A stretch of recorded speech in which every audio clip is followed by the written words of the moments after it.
Hello, Serie A Chronicles. Mina Rizuki, and I'm doing the first Postcards edition of this new way that our pod will be set up from now and then. It is us recording our perspective, talking about certain talking points, going back and forth. We've explained this already. I don't think you really want to hear it again.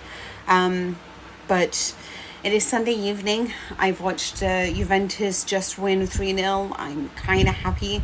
I'm also have it paused at the moment, but I've got match of the day because I've got Premier League football to do tomorrow. So it's kind of like one of those crazy nights, but I'm also very, very excited by a bunch of things. So welcome. Thank you for tuning in. If you're a Patreon member, then welcome especially to you. So let me start it off by saying that, as you all know, Italy has a new national team coach. Now, we haven't had a chance to talk about this, Nicky and I, but as you all know, Roberto Mancini has walked away from the national team and he has now officially been replaced by Luciano Spalletti, the man who guided Napoli to their first Scudetto in 33 years. I think most of us are thrilled with the decision. I'm going to put it out there. I'm not a fan of Antonio Conte, but I would have been fine with him coming on as well. Would have been happy either way. I think that there are some great Italian coaches, so you can't really go wrong with the choices.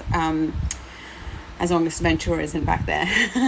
But it was a great ride under Mancini, so it is a little bit sad to not have him there. I think that certain mistakes were made and there's been a heavy split by people who understand his decisions to walk away and others who have labelled him a traitor because he didn't give the team enough time to prepare for the important matches and qualifiers coming up in September. I don't really have any judgment on him, to be honest with you. I understand his positions. I don't think he felt fully supported, as he's mentioned in his interviews with about Gravina.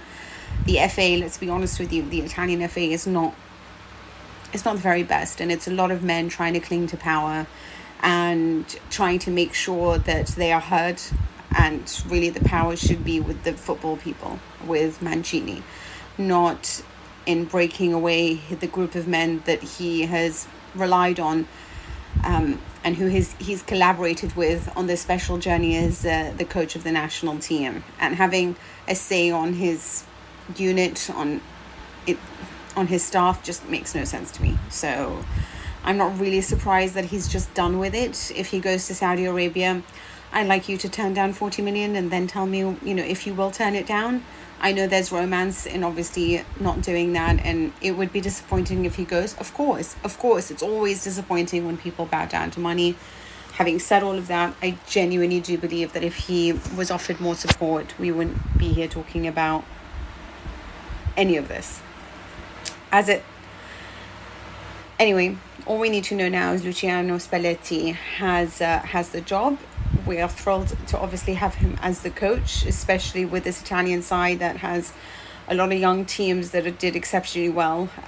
Maybe not win the finals, but the under-19s did. And we're going to talk about a special player within their ranks, Michael Kayode, the man who actually scored the goal in the final that won the trophy. And what a performance he put in, not only throughout that tournament, but for Fiorentina as well over this weekend. I'm sure that you heard about the controversies when it came to Spalletti, because obviously it was this push and pull with Aurelio De Laurentiis, who wanted to be paid because Spalletti had said that he doesn't want to work at Napoli. The only way De Laurentiis would allow it to happen was to say, well, you'll have to pay 3 million should you work, like a non-compete clause. And then the Italian national team was saying, well, we're not competing, so we're not going to pay that clause because it's just a matter of principle. And eventually, back and forth. Spalletti looks like he's going to pay it with his bonus. So, and you're going to think I'm crazy, but I agree with De Laurentiis. People are like, you should feel the patriot side, the desire to want Italy to win and do anything you can to help it. Life is a business. Have contracts, obey the contracts, work as a functioning country that understands law and order. Somebody signed a contract, you just pay the amount, get over and done with. Let's start this out, and it doesn't need to be drawn out and spoken about. Gab actually wrote a wonderful piece about it, Gab Marcotti, in the sense that everyone looks bad in this situation, and it does. It just looks so bad, all of it. but I honestly think the FA looks the worst. Either way, I'm especially happy for Spalletti because I just think that every day he just has new fullbacks to look at and choose from and rely on. I think Udogie was just absolutely fantastic for Tottenham Hotspur, because Ange Postecoglou is just turning out to be a great coach. And it's early seasons, and you know me, I like to make judgments very quickly. But what a wonderful performance from the kid. And, you know, we've seen him. We know he's great. So I have a lot of time for Italians who go abroad. And you know that I feel like if you're not getting your chances, he was getting his chances. But to all those others, I hope you can look around and see the journey of players like Jude Bellingham, who wants to try different opportunities, experiences abroad. You know, go play in the Premier League. Don't sit there and hope that Juventus or Milan will choose you and promote you.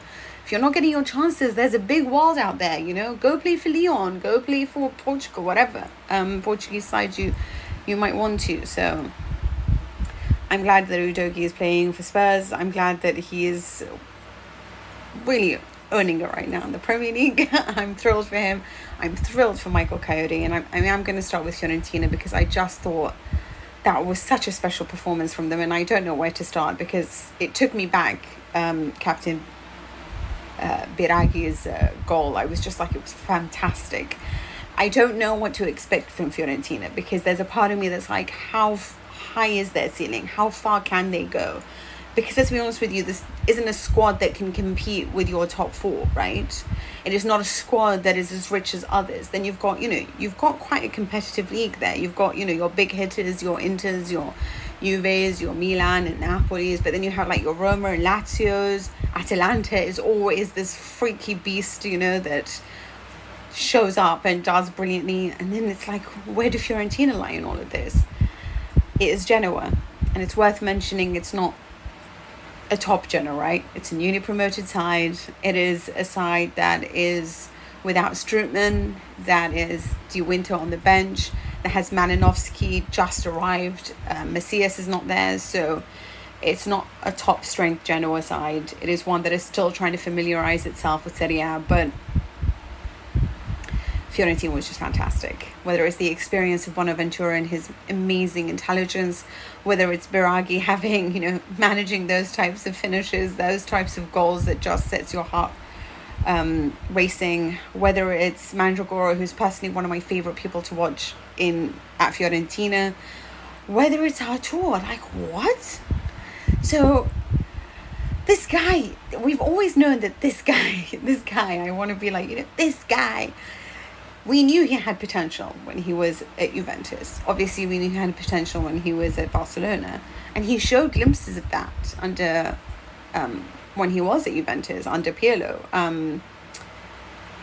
But, either he was unlucky with injuries. I mean, he was just never available, right? And he didn't always seem like he quite got what he was asked and tasked with doing on the pitch. And it's been difficult because it's not like he came to a really consistent Juventus side, one that had already I feel like it's been a mess for the last 5 years, even when we were winning. So it's just not been great times. But that performance for Fiorentina under Vincenzo Italiano, who continues to show what an impactful coach he is and how far he can really take a team. But it was such a solid, commanding, he was such a presence in midfield. And I'm starting to think that Italiano is a coach that I wouldn't want to buy a player from, because I feel like he has that magic touch that he can turn any player into something fantastic, and then I'll buy that player and then he'll be a dud. Because if you can show that much personality playing for Fiorentina after your performances at Juventus, after the failures that you've suffered, even from a psychological point of view, not playing at Liverpool, it was really magnificent of Arthur to come in and put in the performance that he did. Bonaventura was easily man of the match. Fiorentina were just fantastic. It's wave after wave of attack. They still make mistakes defensively. They still conceded a goal. We know there's always things that they can improve on at the back. I'm excited to see them this season, but I'm mostly excited about Michael Kayode, who was chosen in place of Dodo as right back. And now he was the under-19 player who scored the goal in the final that allowed Italy to win the championship. Finally, we reached a final that we actually won. He's a fantastic presence. Spent some time in the youth team at Juventus, but they didn't want to keep him. He went to Serie A and now he's at Fiorentina. Long story, but he is a player who really, he reckons himself with just the right amount. He knows that he's special and he wants to play with no fear. And it's something, that kind of mentality belongs to people like Jude Bellingham. And the fact that he's got it makes me very excited to see him going forward, and it makes me very excited for what Spalletti has to work with. You have him, you have Udogie, and you also have Cambiaso. So there's been a lot of talk at Juventus because Juventus put in a masterful performance. Now you guys are laughing less at me when I said that they're my favourites to win. Highest wage bill, most expensively assembled side, poorly, whatever you can say, but there is a lot of talent in that side when it's healthy.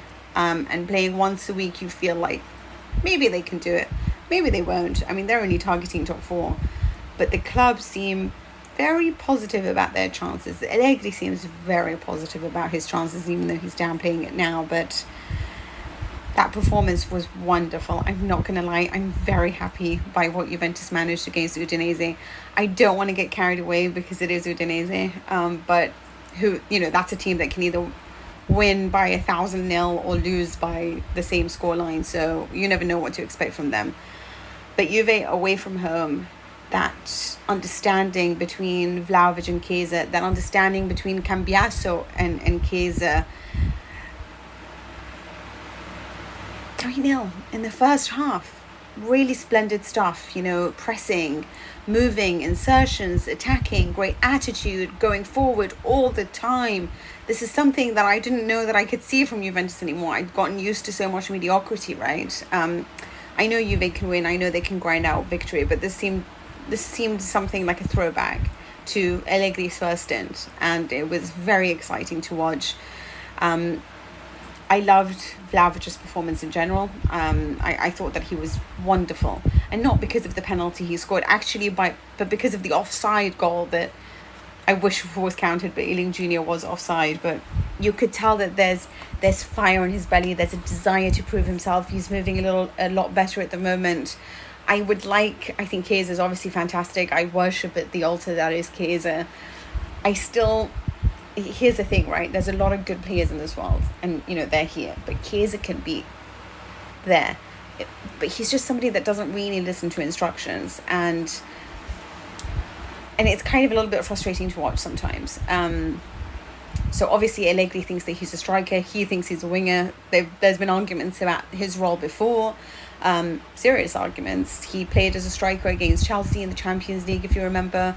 And Allegri was like, this is where I want you to be. But Chiesa is a player that wants to show you he's really good. And sometimes that causes problems because he won't necessarily listen to instruction. But I do agree with Allegri that I think he needs to stick a little closer to Vlahovic, because you have Alexandro, you have Cambiaso, you might have Kostic. You have a lot of people that can occupy the flanks, and Chiesa, we need to have players in the middle because he's a special talent. He understands how to score goals. He is so technically gifted, and he has a good understanding with Vlahovic. So together, they won't be isolated. Neither of them will be isolated. They can play off one another, and I think it could be really beautiful. But I do sort of need Chiesa to listen to more instructions. I still think the midfield needs work at Juventus, and I wonder if you agree with me, Nicky, there, because it's easy to get away with this type of performance, but when it's Udinese and your flanks are doing so well and you're scoring goals and you're efficient and defensively secure, but against teams that can keep the ball, against teams that have a great rhythm in midfield, it's going to be tough, because Miretti, so frustrating to watch, isn't he? Always trying to take a shot at goal when you're just like, look, where's the better option? Rabiot and Locatelli are not yet in the perfect condition. So, but I guess my question to you, Nicky, is Inter was fantastic. I'm starting to think that maybe, well, I'm going to let you speak about Inter, but I just want to ask you that question. Is Arnautović the better choice, right? He might just be the better choice for Lautaro Martinez to play alongside him. What a great performance from them too. Monza, I expected more. What about Juve? Can they win it?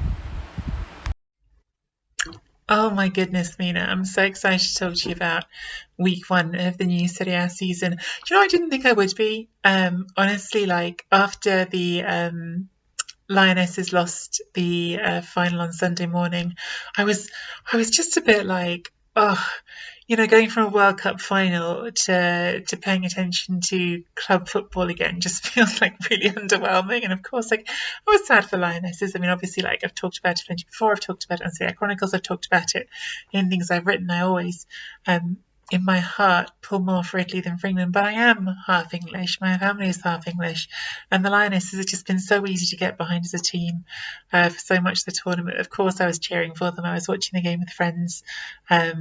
Out in there was a pub that had like an outdoor area, and it was beautiful sunny day, and it all just felt set up for them to win. Of course, they didn't deserve to, and that's a whole different podcast that I shouldn't get sidetracked by. But I didn't think I was going to be excited to go and watch Serie A again after that. I felt like that had killed the day of football for me, but couldn't have been more wrong. Coming back to it on Sunday night, just like on Saturday night, I really enjoyed this first round of games.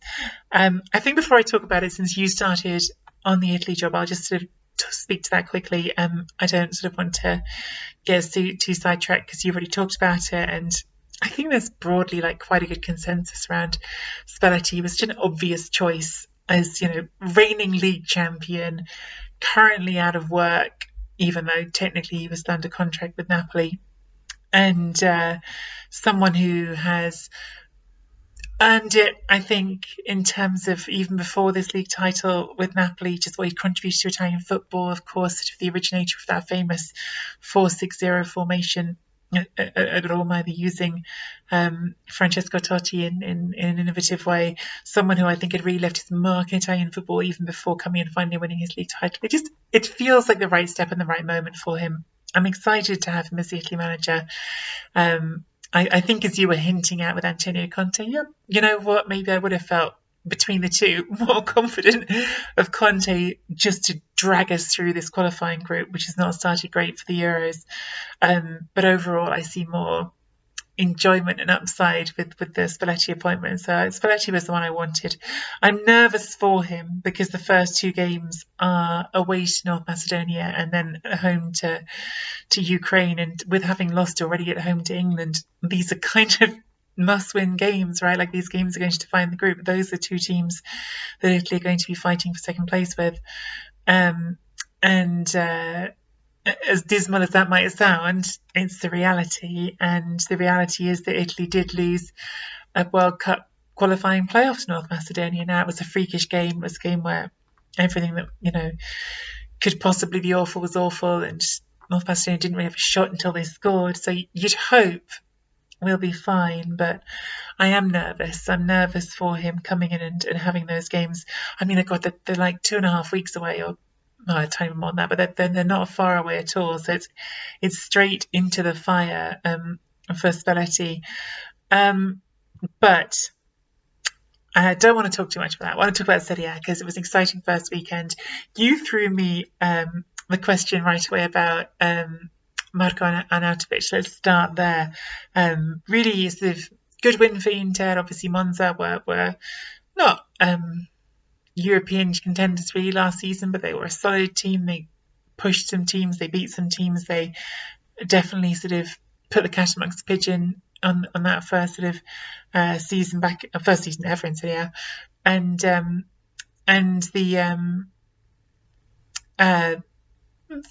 this wasn't sort of on paper necessarily a totally straightforward game. We talked before the season started about how much Inter had lost, with saying goodbye to Dzeko, saying goodbye to Lautaro. So of course, for them to win this game and for Arnautović to be an important part of it, setting up Lautaro's second goal was a really encouraging start for them. I have all sorts of mixed up feelings about Arnautović, to be honest with you. I think on the one hand, there's something neat about it as a story, like it's come full circle, right? Like, he was at Inter more than a decade ago, and I remember then, like, sort of kid who was all a bit arrogant and a bit of swagger to him, and at the time thinking, are you really as good as you think you are? And I think compared to what he thought about himself at the time, probably he wasn't. But he's gone and had a career, and perhaps has done enough in his career that he merited a chance at some point to come back onto his bigger stages. Of course, he was very close to signing for Manchester United a couple of years ago. And I think part of my reservations about him is, number one, age, because he's 34 years old. But number two, the United turning him down, it wasn't just about age, it wasn't just about being perhaps a bit underwhelmed by his profile, but there was that backlash against him for the incident he had with the Austria team, where he was he was accused of using racist language against the North Macedonia player. He did deny it, but there's been that story and another couple of other stories about him saying things that don't cast him in a great light, and I think that stuff nags at me as well with Arnautović. So I slightly don't know how to feel about all of that. I certainly can't pretend I was enthusiastic about his signing, but I could certainly see why Inter would look at his performance in that first game and think, you know what, we might not have done such terrible business here.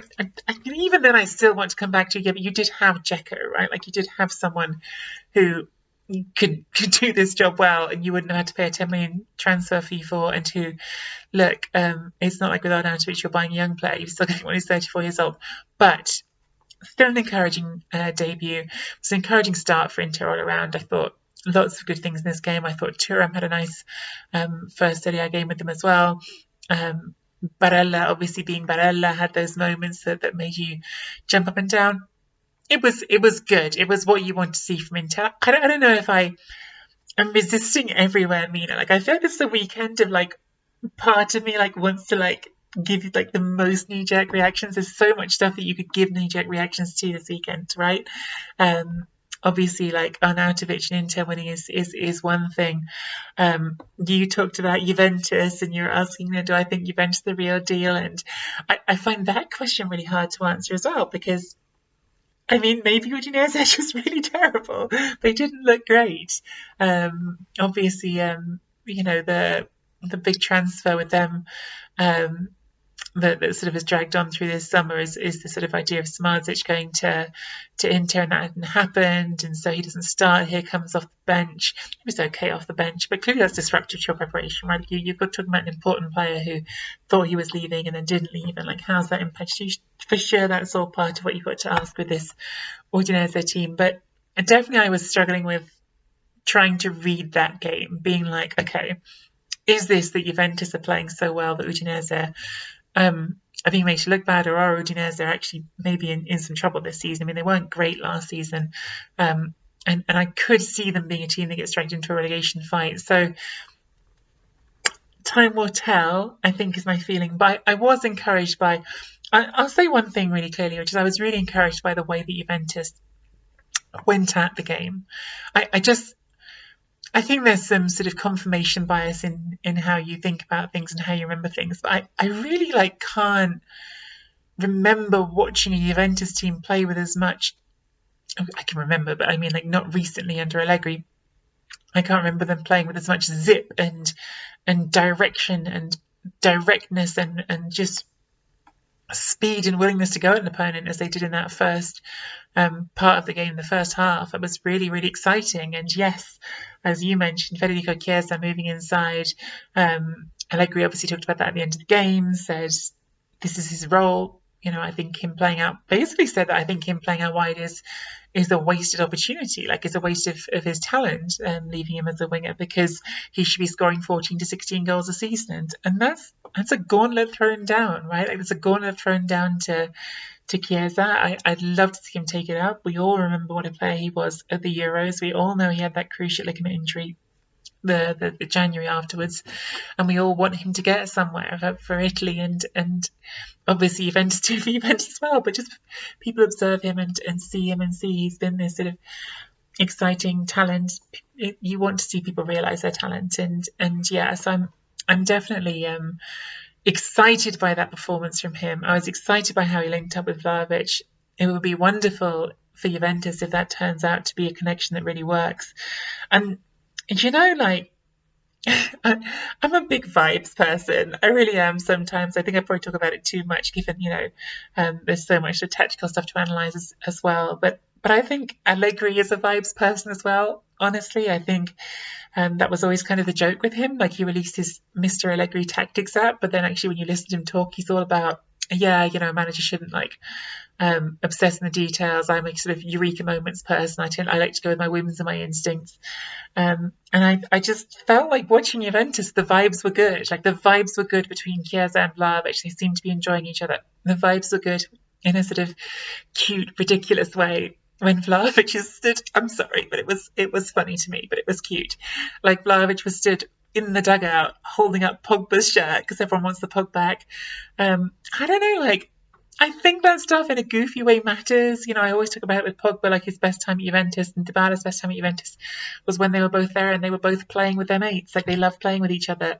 Maybe, just maybe, there's something in that recipe for Juventus, and certainly I was encouraged by Andrea Cambiaso's performance in this one as well. It was good stuff from Juventus. It was. I don't know if it was the game that most impressed me of the weekend. Although, having said that, which one was? Napoli obviously got the Victor Osimhen that they wanted and they needed, and we've talked about that, like, in our season preview. Like, why do we think that Napoli are safe in the top four? Victor Osimhen, easy answer, and he showed us why again. He's brilliant. Gazzetta described him in one article as the best sort of human number 9 in Europe, as in basically saying, look, Erling Haaland's an extraterrestrial, but he's the best human after that.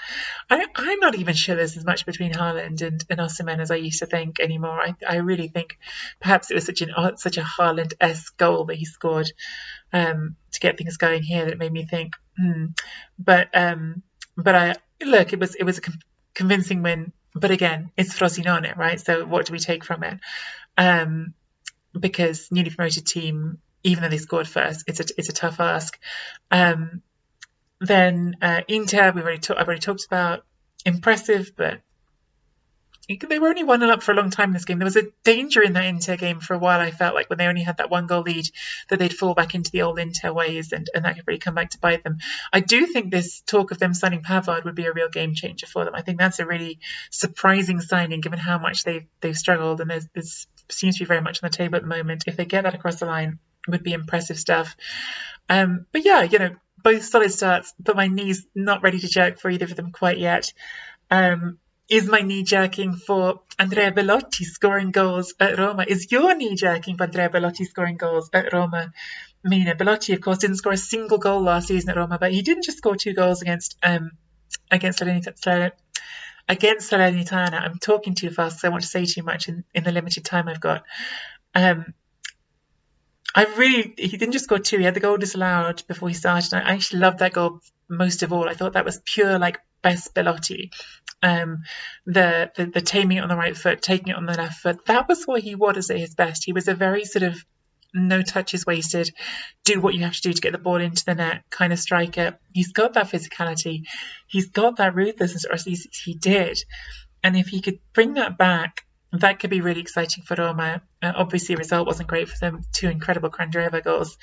But I want to know, Mina, is Andrea Belotti back? I want to know, Mina, is Charles De Ketelaere the real deal? I mean, he's such a player I want to get behind, and seeing him score, having not scored again all season, like Belotti didn't score all season for Milan, and then to score within 45 minutes less than, coming off the bench in the second half of that game, and scoring the opening goal for Atalanta of the season, having already hit the crossbar, having already sent a header just over. Brilliant stuff to Ketelaere. Mina, is this jerking my knee, or is De Ketelaere going to be the real deal at Atalanta? And the other knee jerk is Federico Chiesa going to be back? So those are the 3 which I wrote about in my column, and I want to know, Mina, if your knee is jerking, whether you think that those 3 can be the real deal again. Belotti, Chiesa, De Ketelaere. And I also want to know, Mina, what you think about Lazio, because Maurizio Sarri was giving it the full conspiracy theorist this weekend. He was talking about this 0.18% chance that you could get drawn to play consecutive away games against Napoli and Juventus and Milan in your sort of away games 2 to 4 of the season. So they started this game away to Lecce, and then the next 3 away games are those 3. And then his team went and lost 2-1 to Lecce from a goal up. Obviously, as he's talked about, new signings aren't really there yet. They weren't necessarily in the team for this one. But are you worried for Sarri, or are you thinking, okay, we'll see this start to pick up steam as those players come in? Let me know what you think. Hi, Nikki. This is the second time that I am going to try to record this postcard to you in response to your wonderful one earlier. And I recorded one. I answered everything. It was just so wonderful. I made jokes. I talked about my life. And then it didn't save. So, I'm kind of a bit gutted because it's 1 a.m. I should really be sleeping because I have to wake up very early to go and see you at Sky Sports for our show tomorrow there. But things haven't worked out the way that I wanted them to. And I shall have to start this recording again. It kind of feels like, do you remember a long time ago when we recorded a podcast, and one of our first ever, and it didn't record. We were with Gab at the time. We had to do the whole thing over again. Anyway, let me start. So the first thing you said to me is, what do I feel about the strikers? Whether it's Charles De Ketelaere, obviously Belotti at Roma, or Chiesa at Juventus. Are they back? Are they back to being their very best? So I thought the match with Atalanta and Sassuolo was pretty good one, because I thought Sassuolo handled Atalanta pretty well. And then, of course, the substitutions came, and Scamacca sort of changed things around, was more of a dynamic force, and I can see the beginnings of something very special between him and CDK. I'm not going to keep saying De Ketelaere. I just feel like it sounds a bit obnoxious at this point. And I just thought that, ooh, could this be interesting? Now, I kid you not, Charles hasn't scored since, guess when? Guess. April Fool's Day 2022. Isn't that really? I don't know whether it's a bit funny or not, but he hasn't scored, obviously, all of last season. And then, this was his first Serie A goal. And Atalanta, basically, Zapata was doing such a great job.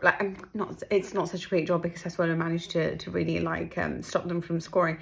But I thought there was so much that he did that reminded me of the technique and his brilliance at Atalanta. And there's just all these now comments about him moving to Roma. Now, supposedly he's got cold feet because the transfer has been agreed between Sassuolo and Roma. And I think that he could be an interesting addition to this Roma side. But Gasperini seems to still really loves Zapata, and you can see a lot of that from the way he plays. There's just, Zapata's still Zapata, and he reminds me of some good times. But either way, all his technique didn't unfortunately result in a goal. And Charles De Ketelaere then had these 2 great chances, right? Like a header that didn't go his way, then he hit the crossbar, and there's just a part of you that thought, well, he hasn't scored since April 2022. It's never going to happen for this kid, right? And then it does. It goes in, and I think that, I was really surprised because I was like, what? I can't see it going. What are they talking about? What are they talking about? How is this a goal? And I think that even he was surprised by it. But how nice to get that monkey off your back. How nice for you to get back to, people talking about you, to people knowing that there's a talent there. And you could see Gasperini in his post-match comments. He knows that there's a lot within this player. He kept saying about, this guy's coming from Milan. He's done a lot of good work already.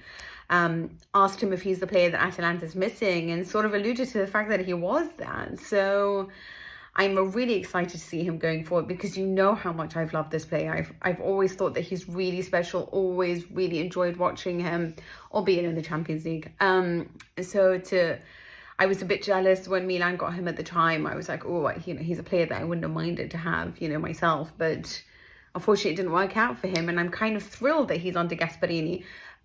Stefano Pioli is a great coach. Sometimes things just don't work out, whether it's the weight of the shirt, the name Milan, how expensive he is. I just feel like price tags, they don't get talked about. When they're very high, they can really impact a player on a psychological level. You saw that, for example, with João Felix. I think that he's always had that thing about being so expensive, other than the fact that he doesn't really seem to enjoy Atletico Madrid. Caicedo was so desperate to make a difference for Chelsea when he came on this weekend, and at 115 million, it just turned out to be like this devastating performance that was poor, to say the least. But I hope De Ketelaere is there.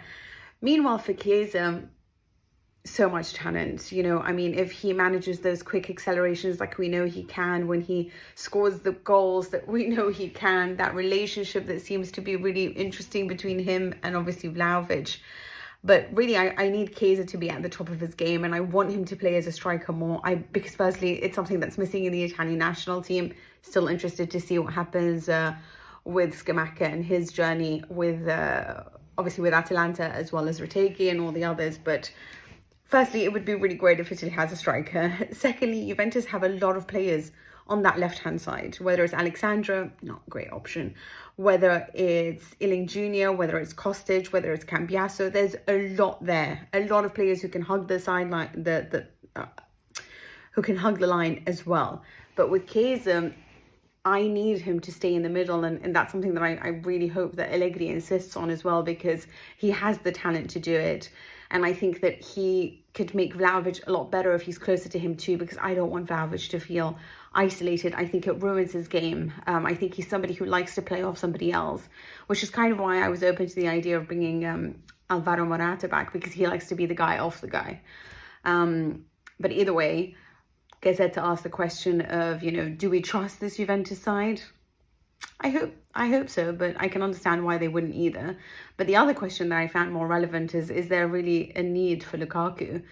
And the way that the way that Vlahovic celebrated, it seems like he really is happy at Juventus. He's happy with his teammates. He doesn't want to go, so I hope that he doesn't go, even if I've had question marks about him. But Chiesa, I would like him to sort of, you know, be the striker, because he's just so endlessly talented. And the better that he does, the better that, well, the more choice that Spalletti has going forward with regards to which players he can pick.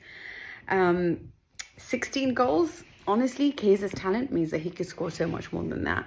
So I think that it's better to give him that so that he has something to work towards, even if it's psychological. But I really want him to reach at least that, because I think it's definitely, you know, that weapon is definitely within his arsenal. And then, of course, there's Belotti. I know that you really liked the first goal that was then chalked off for offside, but I actually really liked the goal that was counted, his first one. Just the physicality, the sheer determination to get it, to score it. It was like, you're not going to stop me. I'm gonna literally push through all of you. I will raise hell. I will do what it takes. I kind of only ever feel like that when I have a complaint to make and someone's really upset me. I'm like, no, you're going to listen to me here. God, I sound like such a Karen when I said that. Am I a Karen? Anyway, but sometimes when I'm like so infuriated because I feel really hard done by, anyway, God, I think I am Karen. I will explain the situation another time, but I promise you that I am not a Karen. At least I hope I'm not.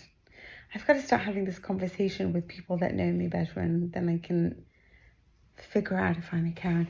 Anyway, while I'm having an existential crisis, let's get back to talking about Belotti. Roma.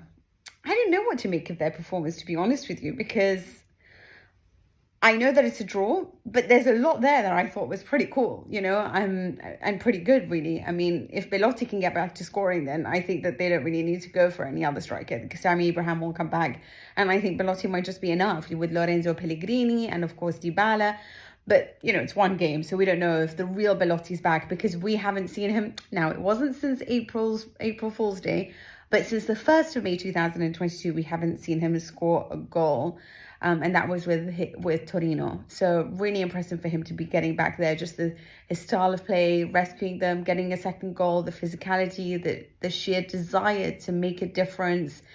It seems like he's come back with this mad ambition to be the guy. And I think that he answered the question about bringing in another striker by being like, well, whatever happens, happens sort of thing, was very good as well. I would love for Belotti to be excellent again, even if he might be just a bit too old now for the national team. But he's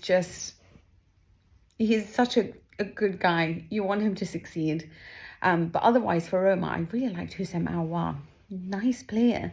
I'm excited to see what they can do when they have, you know, Pellegrini, Dybala, and everyone else back. You know, I really think that this could be an exciting year to watch them. So, but the question is, will they get Zapata? That is what I'm dying to hear. And how many goals can Belotti get? Anyway, I just finished watching Milan. I feel like there are so many good teams right now, Nicky. I'm kind of like so into all of them. But one thing I really liked is that during halftime, they didn't go back to the dressing rooms. They sat outside because it was too hot in the dressing room. And it kind of reminded me of like, I'm hot. I'm so hot at the moment. And it's only 25 degrees in London. And I say that, but it's 1 a.m. So it's like 17. And I am absolutely boiling. I feel like I've spent most of the day trying to get in front of a fan. Can you imagine if I lived like in a really hot country? Just the sheer depression that I would feel. Yes, so them not going back to the to the dressing room is something actually that reminds me of when I had to cover Verona. In the first game of the season, and I think it was when Ronaldo had just arrived to Juventus, and you know what Verona is like, right? It is like crazy hot. Although Bologna is crazy hot, so you'll know that. But it was crazy hot. I genuinely thought that I was going to faint. And they had obviously no AC in the press conference or anything like that. And I just thought at that point that if I get fired, then I get fired, because I really thought that I couldn't, like, I was so nauseated that I was just like, oh my God, it's going to be so difficult. But luckily at the time, there wasn't a need for it. And I don't remember why. But yes, I can only imagine how hot it must have been in that dressing room in the Stadio dell'Ara. When Milan had to play Bologna. I'm starting to realise that I might be a Karen. Like, a lot of stuff is just too hard for me to handle. Nicky, you tell me, right? Yeah, I think you tell me. Anyway, I think you were right about Christian Pulisic. I mean, you had very high hopes for him. What is going on? You had very high hopes. My camera's just has a mind of its own. But you had very high hopes for him, Christian Pulisic. And I wasn't sure, because there's a part of me that's like, oh, it's a roller coaster, you know. But I think one thing that I didn't consider was just how good Stefano Pioli is at sort of getting these players embedded into his schemes to teach football. And he had just such an impact in that match against Bologna. Milan started like fireworks, you know, it's attacking threats all over the place. Reinders, for me, was man of the match. I think he's such an interesting character, an interesting player. I want to see how that midfield develops, because Loftus-Cheek sort of, you know, did a lot of the hard work. Reinders, he can be really special, honestly. Pulisic, obviously, just his attacking potential, his creativity, and you could feel like he's really happy where he is. I mean, he came out afterwards and says, this is the right step in my career going forward. So, and Giroud is always a man you can count on to score the goals. But all in all, to have, you know, all these new starters, you know, and to have embedded so quickly into the schemes and to create that performance. Although there's something to be said about Bologna being really inefficient going forward in their attacking play. I did expect a little bit better from them, considering how they ended the season last year. They had such good performances, especially in the second half of the season. And I know that they need to replace some talent. But Arnautović is obviously gone. But again, I still expected more from them, especially when playing at home. And so I was quite surprised by that. And when you look at the fact that, you know, Tomori, he's still a worry for me there at centre-back. So I don't know whether defensively Milan will have issues against teams that are better going forward, because we obviously saw that Bologna isn't that. So, okay, my phone is actually going crazy now. But it is what it is. So I'm excited to see whether you think that Milan could be a team that actually goes for the Scudetto. Who's your favourite so far from all the performances that we saw, you know, during this weekend? Who is your money on? And can we just mention, like, Candreva? Like, that goal is so stunning. His second goal. I mean, the first one is beautiful too. But his second goal is so special. And yeah, I mean, if he can continue doing that, then Salernitana can definitely stay up. But we need him to continuously do that. So just a question, I guess. What do you think of Milan? And who is your favourite performance for this weekend? And as for Lazio, you did ask me about Lazio. I'm so sorry I didn't get back to you. You know, I was going to say that when I picture Sarri, I'm a very visual person. So I was just sort of think of him as this man with this cloud over his head with like rain and a cigarette stub in his mouth. He's just always so grumpy. But anyway, I didn't actually watch the match against Lecce. I know I saw his press conference afterwards in which he seemed devastated by the defending. I cannot blame him, to be honest with you.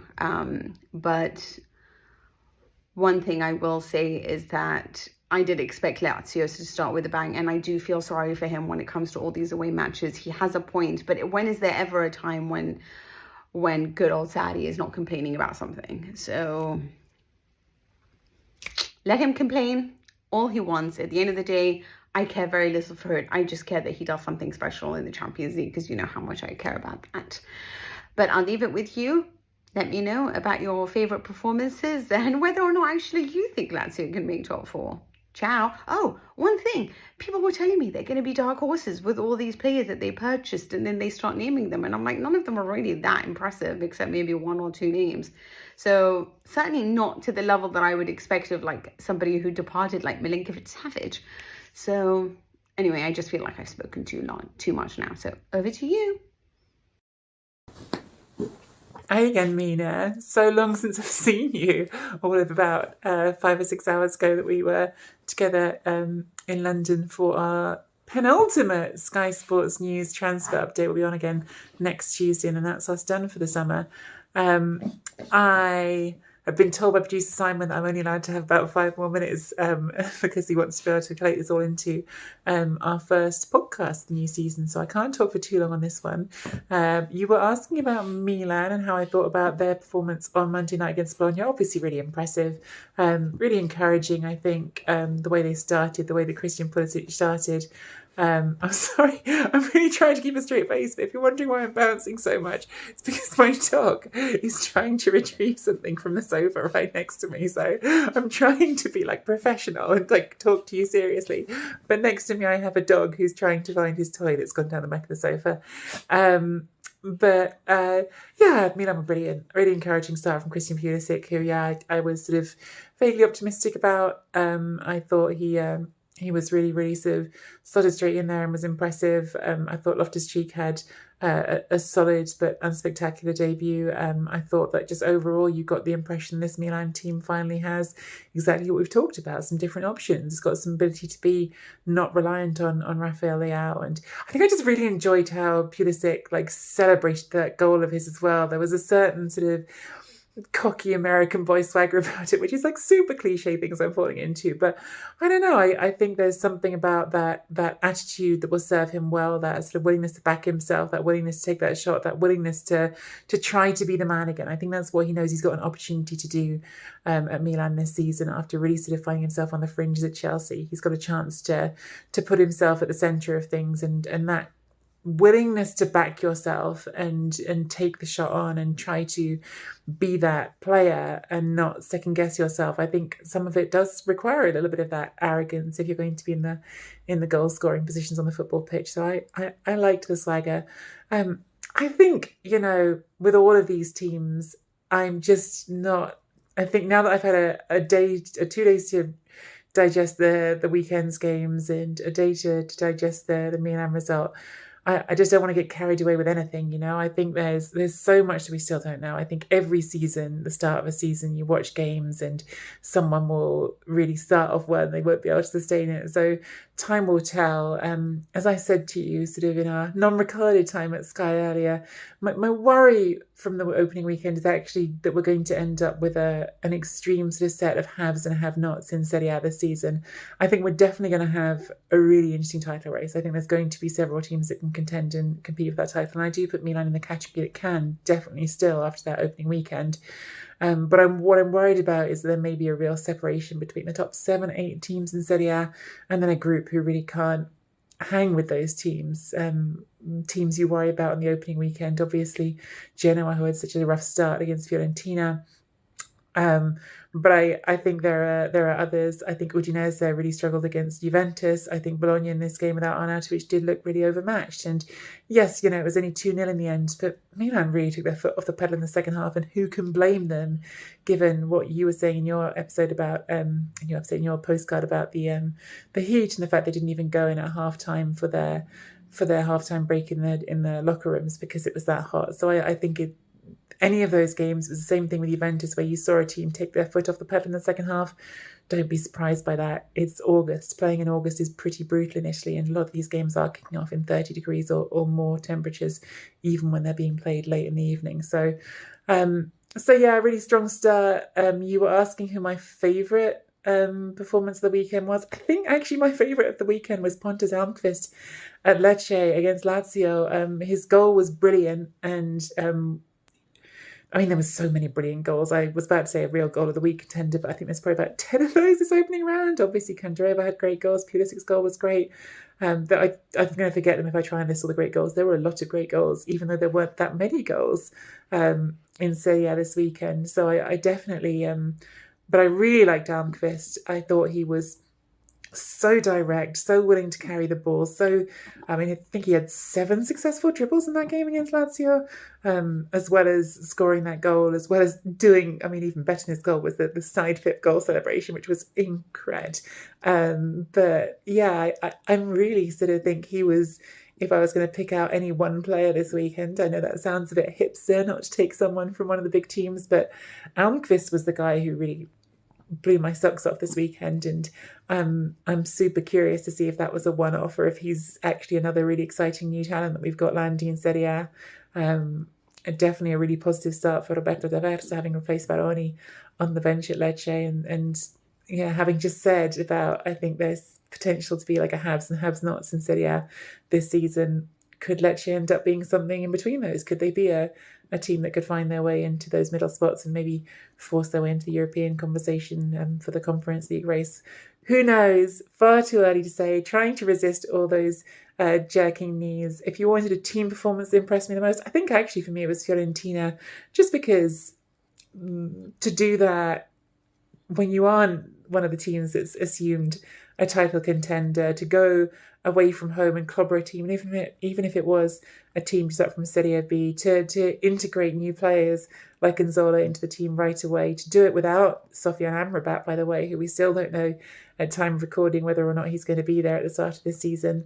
We talked about that on Sky Sports News today, and Manchester United and Atletico Madrid still chasing him. So as ever, Vincenzo Italiano, a star, even more of a hero this week. I'm sure you've probably seen it for the amazing clip during the game where someone sat in his seat and he physically hurls him off. Get out of my seat in the dugout. So yeah, individual player Almqvist, team performance most impressed with Fiorentina. I will stop so producer Simon doesn't kill me, even though I've got loads more to say as always.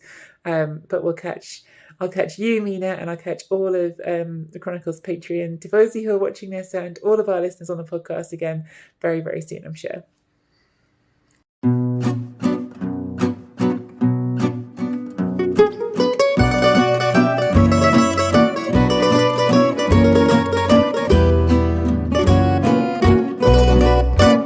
Serie A Chronicles is a Media Chronicles production.